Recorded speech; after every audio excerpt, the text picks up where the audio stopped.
তো ডিজিটাল পর্দা না, আমরা বলছি ফাতিমা রাদিয়াল্লাহু আনহার মতো পর্দা, আয়েশা রাদিয়াল্লাহু আনহার মতো পর্দা, খাদিজা রাদিয়াল্লাহু আনহার মতো পর্দা। আল্লাহ পাক তৌফিক দান করুন। সহজ চারটা কথা আপনাদেরকে বলে দেই, মা বোনদেরকে বলছি। পোশাকটা এমন হবে না, আপনার পোশাকটা এমন হবে না যে পোশাকটা পরেও গায়ের কাঠামো বোঝা যায়। এক নম্বর কথা, ফুল স্টপ।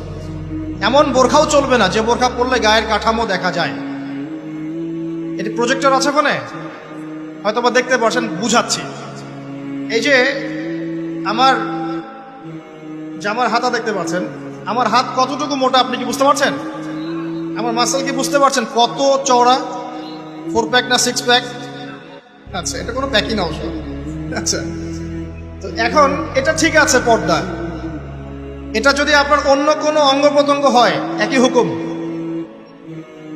প্রতিটার ক্ষেত্রে কি একই হুকুম? হাতের ক্ষেত্রেও যেমন হুকুম, অন্য সমস্ত অঙ্গ প্রত্যঙ্গের ক্ষেত্রে কি একই হুকুম। বুঝতে পারছি? আর ভেঙে বলা দরকার আছে?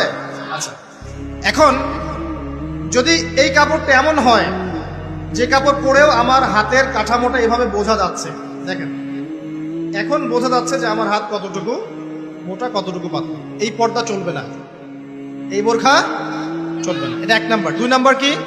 2 নাম্বার হচ্ছে কাপড়টা এত পাতলা হবে না যেটা পরেও বাইরে থেকেই ভিতরের অঙ্গ দেখা যাচ্ছে। ঠিক আছে? একটু দেখেন, আমার এই জামা দিয়ে কি ভিতর থেকে বাইরে থেকে দেখা যাচ্ছে যে আমার হাতের রং কেমন? এটা ঠিক আছে। যদি কাপড়টা এমন হতো যে বাহির থেকেই ভিতরের অঙ্গ দেখা যাচ্ছে, তাহলে এটা পর্দা হতো। 2 নম্বর পয়েন্ট কি তাহলে? এই কাপড়টা এমন হবে না যে কাপড় পরেও বাহির থেকে ভিতরের অঙ্গ দেখা যায়। 2। আমি চেষ্টা করছি সহজ করে বলার জন্য। 3 নাম্বার হচ্ছে কাপড় এমন হবে না যে কাপড়টা পুরুষদের কাপড়ের সাথে সাদৃশ্য আছে। আপনি টি শার্ট, গেঞ্জি, স্কিন প্যান্ট বা পুরুষরা যে পোশাকগুলো পরে এগুলো পরতে পারবেন না। কথা কি বুঝতে পারছেন? এটা 3 নাম্বার। আর 4 নাম্বার হচ্ছে অমুসলিমদের সংস্কৃতির সাথে, তাদের ধর্মীয় কালচারের সাথে সাদৃশ্য আছে এমন কোনো পোশাক আপনার পরা যাবে না। এটা ছেলে মেয়ে উভয়ের জন্যই বলছি। কয়টা বললাম মূলনীতি ভাই? 4টা। মা বোনকে শিখাতে পারবেন তো ইনশাল্লাহ?